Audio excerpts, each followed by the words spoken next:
Hello, I'm Janet Neal, and welcome to Superbwoman Sundays at 7. I'm really happy that you're here. I'm really happy to be back after a nice, relaxing summer. I had a wonderful summer, and I hope you did as well. But now I am rested, refreshed, and ready to go, ready to talk to more amazing, superb women. And let me just tell you that a superb woman is a woman, as I always say, who has taken the time to understand who she is. It's about being and not doing. It's about, taking that step back, understanding yourself, living that should-free life, not being controlled by the shoulds any longer. It's about being really comfortable in your own skin. And let me tell you, it is also about being very innovative and resourceful. And I'm checking my mail right now because our guest, Bobbi Palmer, who I'm very excited to have here, is having a few technical difficulties.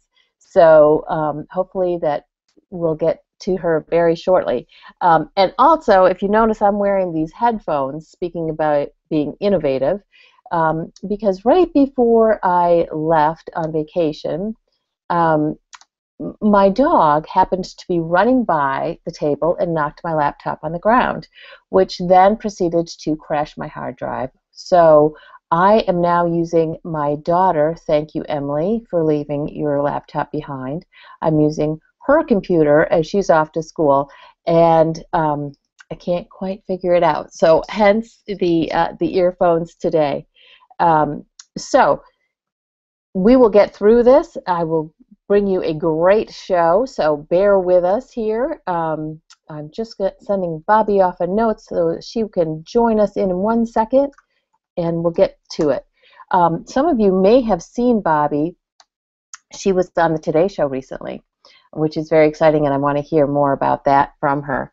Bobbi and I met at Women at Woodstock last year. For those of you who are not familiar with it, it is a really wonderful retreat for women over 50. It is a kind of retreat where you go to step back. It's about being a superb woman. It's taking the time for yourself. It's stepping back, understanding what's important to you, getting some new skills, making some great connections. And I have met just remarkable women there, Bobbi being one of them. Bobbi is the founder of Date Like a Grownup, and we'll hear her story hopefully in a few minutes here. She will tell us about how she was just totally fed up with being single, that her romantic life was far from what she was hoping it would be.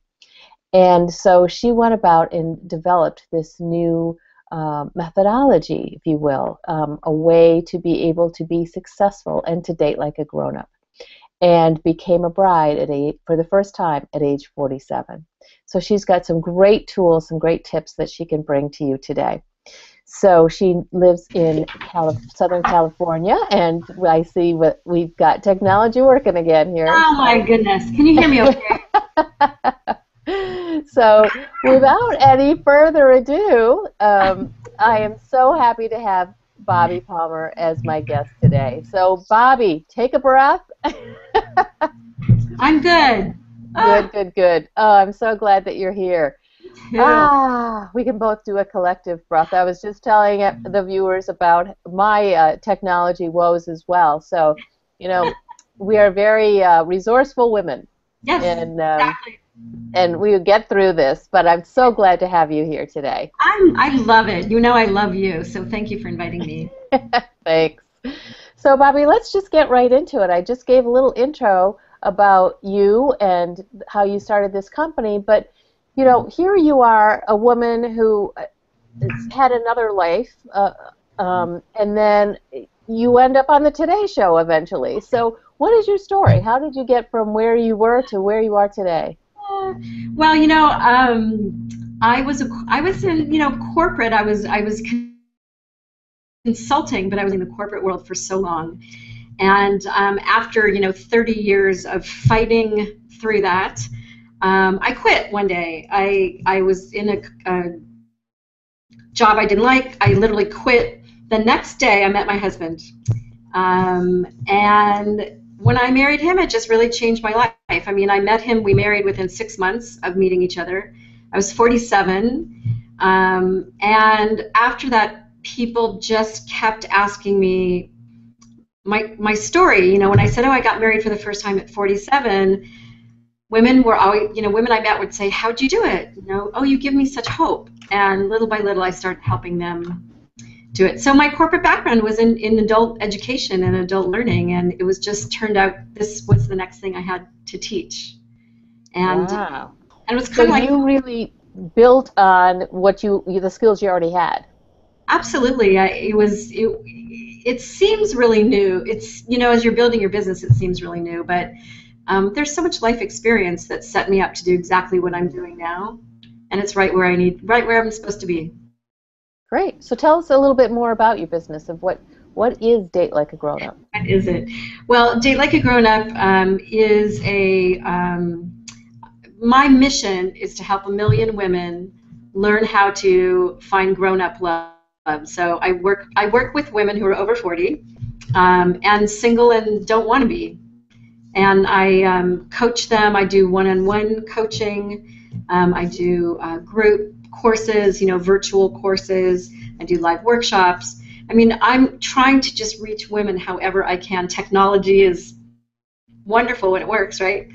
But most of all, what I'm really trying to do is, you know, I call it a romance revolution, is really help women of a certain age who've been, you know, hiding or buried in their careers, or, you know, sort of living with their girlfriends surrounding them. I mean, those were all the things I was doing.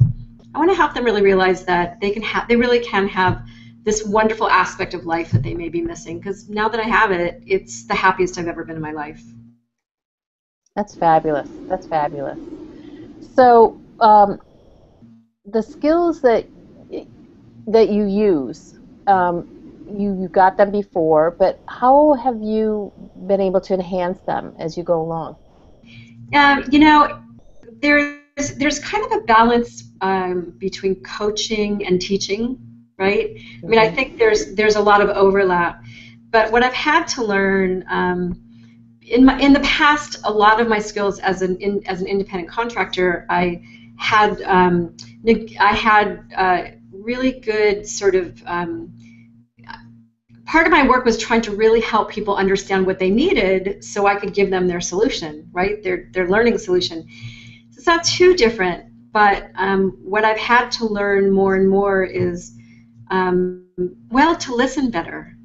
To listen better, and really the idea of helping people through their emotional, what I call it the wall of I dare you.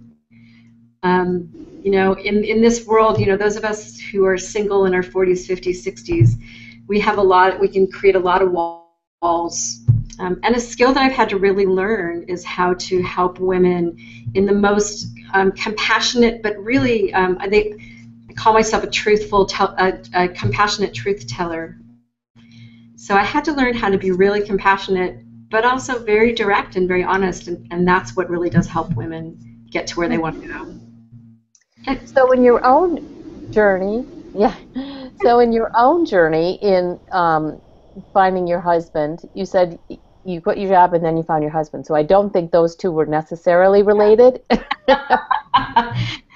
So how did you go about doing this? Is this something that you learned these skills as you were going through life? Absolutely. You know, I know you're going to ask me a question about who influenced me, and I've been thinking a lot about that question.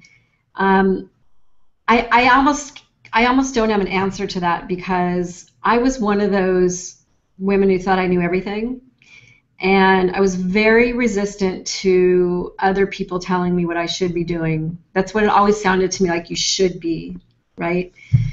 So I really forgot directly your question, but there is a connection.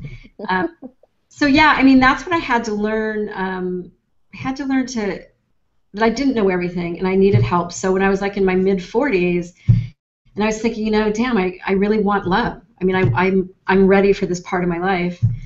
I finally had to realize I need help. And that was a skill I learned, is that to accept help. And I got expert help. Um, and she taught me some really great skills and some really great, really new perspectives, how to look at myself, how to look at men, how to look at relationships. So that's what I had to learn. I had to learn to open up and accept help, which we independent, successful, competent women have a really hard time doing. Yes, I can relate to that. Yeah. But you also are a great example of a superb woman. What I always talk about is it's not about the doing, and we are so bought into this whole superwoman role that's all about do, and we're very, very good at that. Yeah. But it's the taking that step back into understanding what it is you really want. It's the being that really gives you the power. Yeah. So you have a beautiful example here of that, taking that step back, realizing what was really important to you, and like you said, you wanted love. That was going to be your number one priority. And as soon as you made that your priority, things started to flow.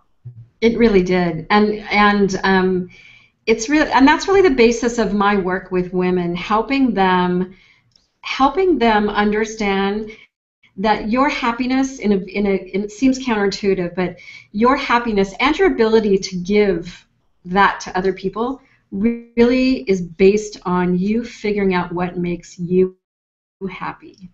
Mm-hmm. And so many of us and this is where I was, get caught in this kind of treadmill of producing and of having these tangible things like money, like trips, like clothes. Hey, don't get me wrong, I love all those.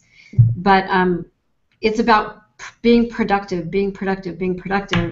And when I did take a step back and say, okay, what's going to make me happy in the second part of my life?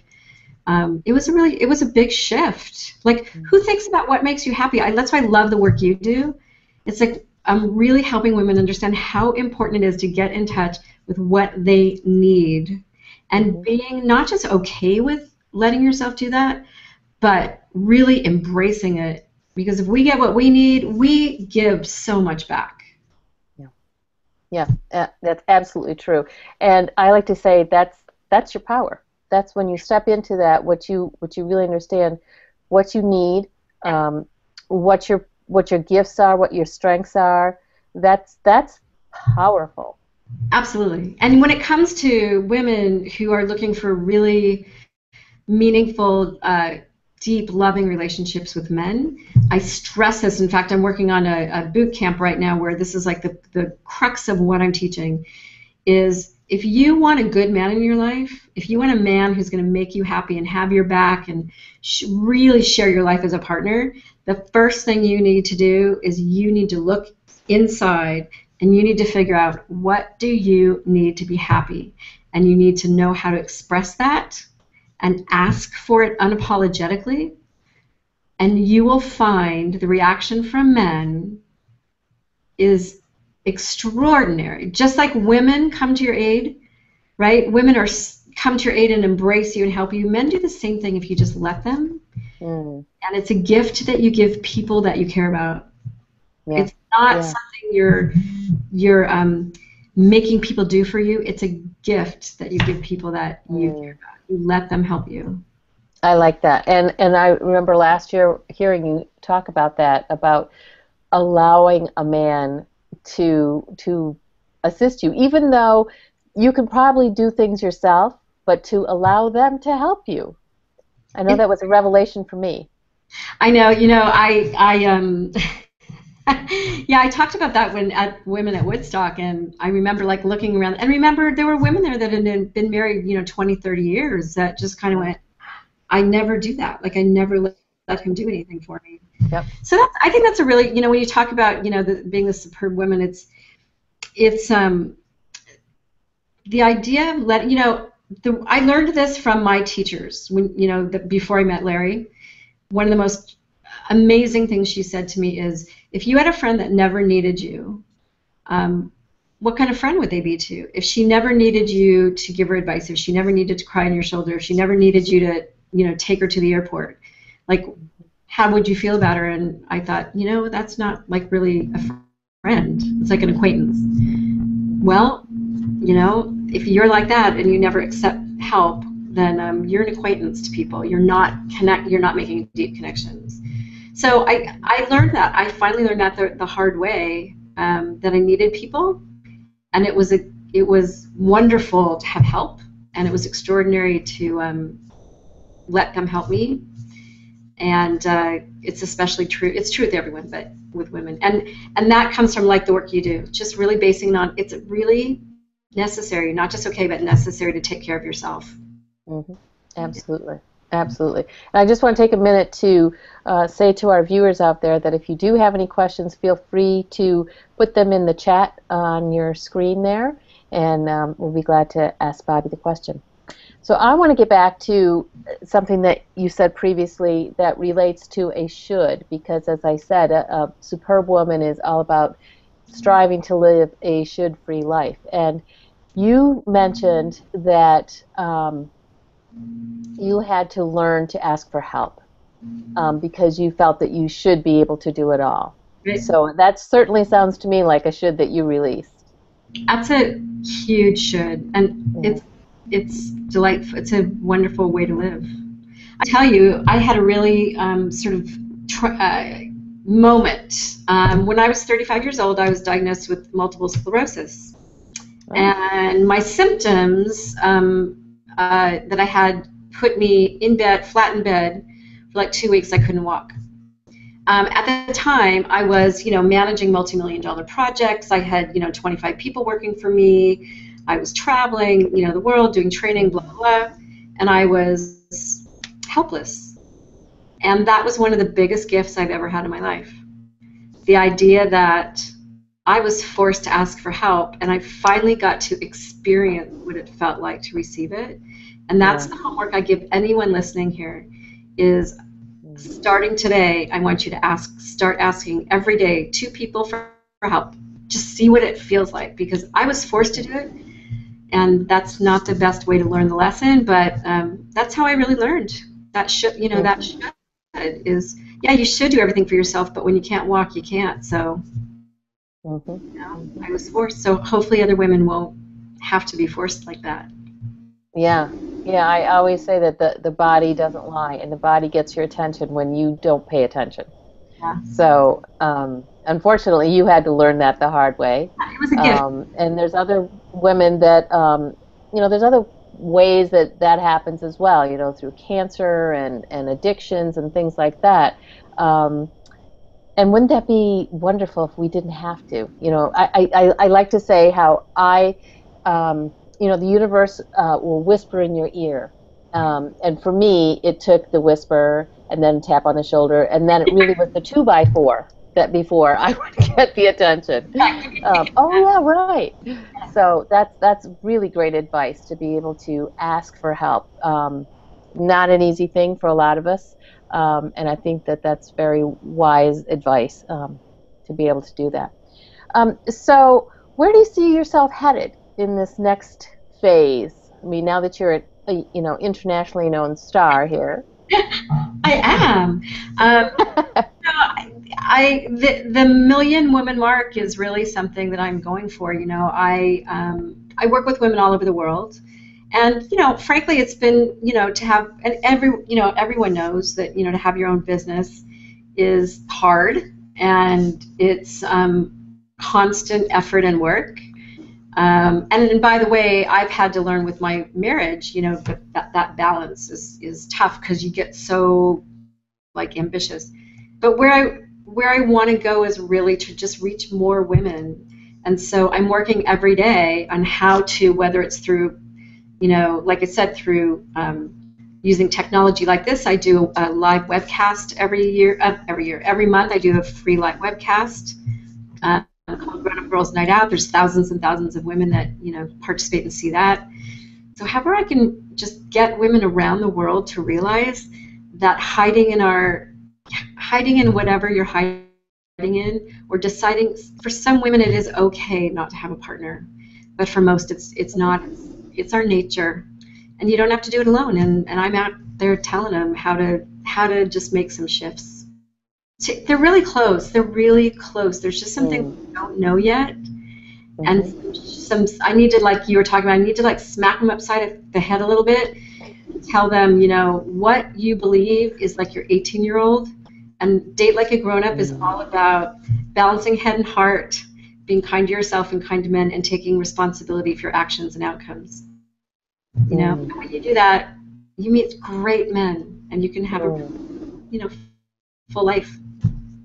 So, what would you say to the cynics that I'm sure there's a few of them out there that say, "Oh, all the great men are taken. The good ones are gay," or They're single for a reason, which is like, I want, right, yes, yes, you know what or they they want the guys my age only want younger women. Okay, so today, I love that you said that. Today, I sent an email out. So if anybody, I want you all to go to Date Like a Grown Up, take my manometer test to get on my mailing list. So I sent an email out today, and the title of the email was "Why Older Men Love Younger Women, Damn It." And the content of the email was basically that's bullshit. It's completely false. It's a lie. I have a Census Bureau. When you look at the 2013 Census Bureau and you look at the ages of males and their selections of wives, 67% of men choose women or get married to women within 4 years of their age. Hmm. So Men Love Younger Women is in the movies. You see the really rich guys with the little Playboy bunnies. That's not real life. Look around. So that's what I want to do. This is about bringing truth to women who are jaded and bitter and scared, and I get it. I was there, but it's all so much of it is based on our old stuff. It's like that what is it? A woman over 40 is more likely to get hit by lightning than get married. Remember that back in like the 70s, there was a study. It was debunked. It was completely false. So every day, I just got an email. I just got an email today from a woman who's 43. She did private coaching with me, divorced, pretty much single mother. Anyway, she met a guy. She just emailed me today that she had a baby. 43 years old, thought she was done. She couldn't do it. She and this wonderful man she married like 6 months ago, they just had a baby. So open your heart, open your mind, and really beautiful things can come into your life if you let it. That's beautiful. Yay. I know. I was so, Yay. just warms me. It's beautiful. Yeah. So happy. She worked hard. Yeah. Well, a beautiful success story there, Bobbi. And we are about out of time, so that's a wonderful note to end on. And so I just want to thank you very much, Bobbi, for being my guest. Always, always a delight. And I want to encourage people to go to Bobbi's website, datelikeagrownup.com. And there you can get all sorts of information. Sign up for her newsletter. I get her newsletter. It's a lot of fun. And you can take advantage of her new boot camp that she's got coming out. Is there anything else you wanted to say before we close up here? Well, I just want to say that, there's so much on my website that can support you. So if you have even just a little hope left, there are tangible things you can do that are really pretty easy to just make a great life for yourself. And I'm here to help you. Fabulous, fabulous. And I know she can help you. So for all of you superb women out there who haven't yet stepped into your power, let Bobbi help you, you single women out there. And for the rest of you, if I can be of any assistance, go to my website at thesuperbwoman.com. And until next week, Bobbi and I both know this person, Angela Mason, is going to be my guest. And if you have not heard Angela, you have to hear Angela. She is a storyteller extraordinaire. Formerly worked with children's organizations around the world, has unbelievable stories that you'll hear, and she's such an inspiration, just truly another superb woman. So until next week, have a fabulous week. Take care.